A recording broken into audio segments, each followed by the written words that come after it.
Dear students, अब हम इस कविता यानी 6 क्लास की तीसरी कविता कड़ो निसर्ग मानवा के प्रश्न उत्तर लिखेंगे यानी क्वेश्चन आंसर लिखेंगे, जिसमें प्रश्न क्रमांक 1 है, एक दोन वाक्यात उत्तरे लिहा। इसका अर्थ होता है एक या दो जुमलों में जवाब लिखो। प्रश्न अ, पावसाची सर आली तरी कवीला कोणती चिंता सतावते। इसका मतलब होता है कि बारिश की बौछार आने के बावजूद भी शायर को कौन सी फिक्रें सताती हैं। उत्तर हम इस तरह से लिख सकते हैं, पावसाची सर आली तरी भविष्यात पाण्याची कमतरता भासेल आणि आपल्याला पाणी मिळेल का ही चिंता कवीला सतावते। इसका अर्थ हुआ कि बारिश की लहर आने के बावजूद भी हमें पानी की कमतरता होगी यानी कमी होगी और हमें पानी मिलेगा क्या, ये फिक्र कवि को बहुत सताती है। प्रश्न आ, नियम कोणी पाड़ावे तसे प्रत्येक माणसाला वाटते।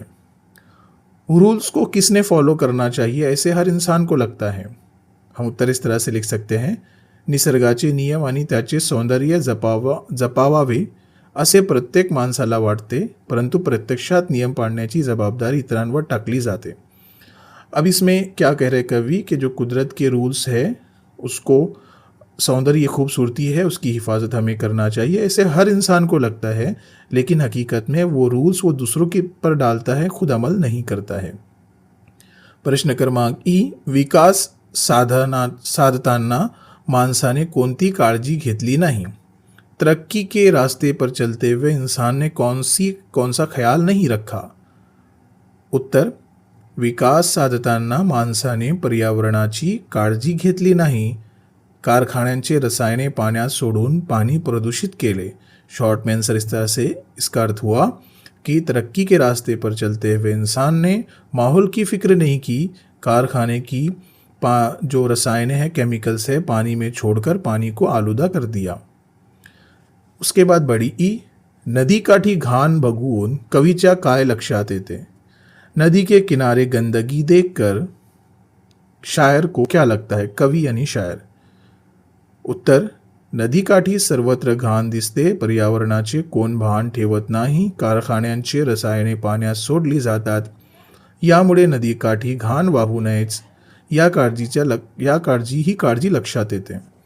अब इसमें आंसर का अर्थ ये हुआ कि शायर को नदी के किनारे बहुत ज़्यादा गंदगी नज़र आती है, कोई भी माहौल का ध्यान नहीं रखता है और कारखाने की केमिकल्स पानी में छोड़ दी जाती है, जिसकी वजह से ये नदी के किनारे गंदगी दिखती है, उनकी उसको फिक्र होती है। प्रश्न क्रमांक 2, योग्य पर्याय निवड़ा। इसका अर्थ होता है कि मुनासिब ऑप्शन चुनो। आपको यहाँ पर एक लाइन दी हुई है और 3 ऑप्शन दिए हुए हैं, जिसमें से सही है उसको आपको टिक करना है या उत्तर में वो लाइन लिख लेना है। नंबर 1, पिण्यासाठी शुद्ध पाणी भूमीवर असावे। इसमें से सगळ्यांनी नळाचे पाणी प्यावे, सगळ्यांनी फिल्टरचे पाणी प्यावे, सगळ्यांना पिण्यासाठी शुद्ध व स्वच्छ पानी मिळावे। इसमें से जो ऑप्शन नंबर ई है वो सही है, अब उसको उत्तर में लिख लीजिए। दूसरा है, कड़ो निसर्ग मानवा और डैश है। इसका अर्थ क्या होता है, मानवाला निसर्ग दिसावा, मानवाला निसर्ग समजावा, मानवाने निसर्गाचे उपकार समजून त्याप्रमाणे वागावे। तो प्रश्न क्रमांक 2 का आखिरी जवाब ई ये वाला सही है, इसको आप सही कर लेवे।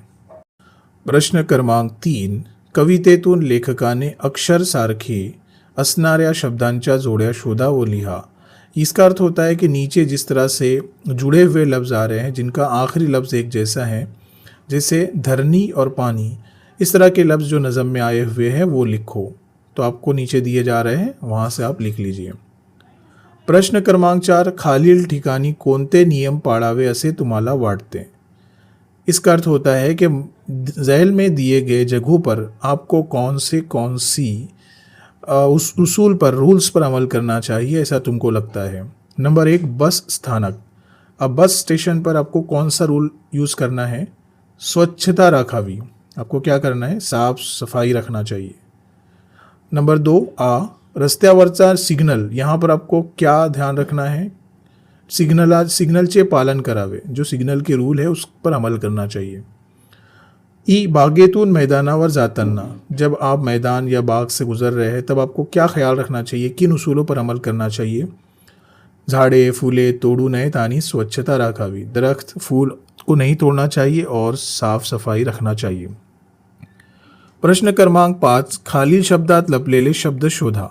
इसका अर्थ होता है कि नीचे दिए हुए लफ्ज़ों में से कुछ लफ्ज़ छुपे हुए हैं, उनको तलाश करके लिखो. जैसे रसायने हैं, तो यहाँ पर रसायने में क्या क्या छुपा हुआ है? रसा, साय, सार, सोने. इस तरह से. पर्यावरण, तो इसमें वरण, पर्य, इस तरह के लफ्ज़ छुपे हुए हैं. वन, उसके बाद आ, विकास. विकास में क्या छुपा हुआ है? आस छुपा हुआ है. उसके बाद कास छुपा हुआ है. उसके बाद सब प्रश्न है राखायचा यानी रखने का, तो इसमें छुपा हुआ है चा, या, और उसमें खा, राखा. इस तरह के लफ्ज छुपे हुए हैं. प्रश्न क्रमांक 6, खालील मुद्द्यांची मित्रांबरोबर चर्चा करा. शिक्षकांच्या मदतीने आणखी माहिती मिळवा. यहाँ पर एक डायग्राम दी हुई है. इसका जवाब हम यहाँ पर इस तरह से लिख सकते हैं. आप देखकर लिख लीजिए. प्रश्न क्रमांक 7, दैनंदिन जीवनात पाण्याचा उपयोग कशासाठी होतो ते सांगा. इसका मतलब है कि डेली लाइफ में पानी का इस्तेमाल हम किस लिए करते हैं वो बताओ.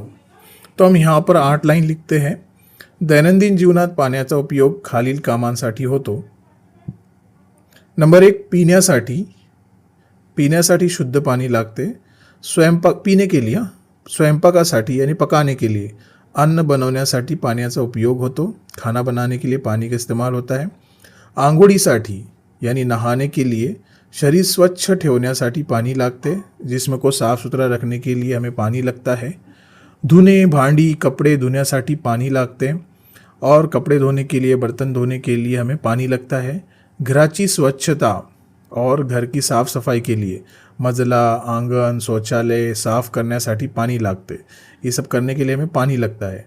बाग कामासाठी, बाग बगीचे के लिए झाडांना पानी देण्यासाठी उपयोग होतो. दरख्तों को पानी देने के लिए इस्तेमाल होता है पानी. शेतीसाठी, खेतीबाड़ी के लिए पिकांना पानी देऊन शेती केली जाते और पीक को पानी देकर हम खेतीबाड़ी करते हैं. आखरी, प्राण्यांना पाणी पाजण्यासाठी, जनावरांना जिवंत राहण्यासाठी पानी लागते. और जानवर जितने हैं, जनावर है यानी जानवर जितने सारे हैं, उनको पीने के लिए पानी लगता है. अब इस कविता का लास्ट 1 क्वेश्चन.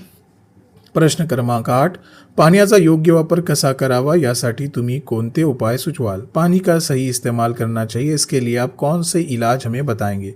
उत्तर, जवाब, नळ चालू ठेवून पानी वाया घालू नये. क्या है 1 नंबर का?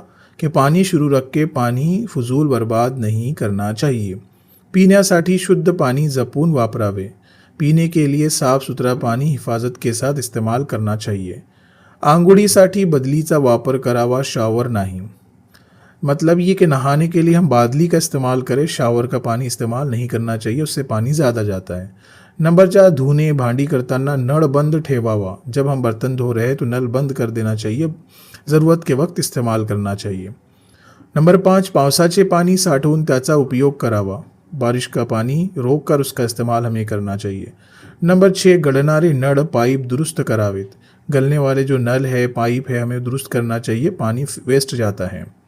नंबर 7, बागेतील झाडांना सकाळ किंवा संध्याकाळ पानी द्या. और बाग के जो दरख्त है उनको सुबह या शाम में पानी दो. पाण्याचा उपयोग गरजेपुरता वो जपून करावा. पानी का इस्तेमाल जितनी ज़रूरत है उतना करो और हिफाजत के साथ करो.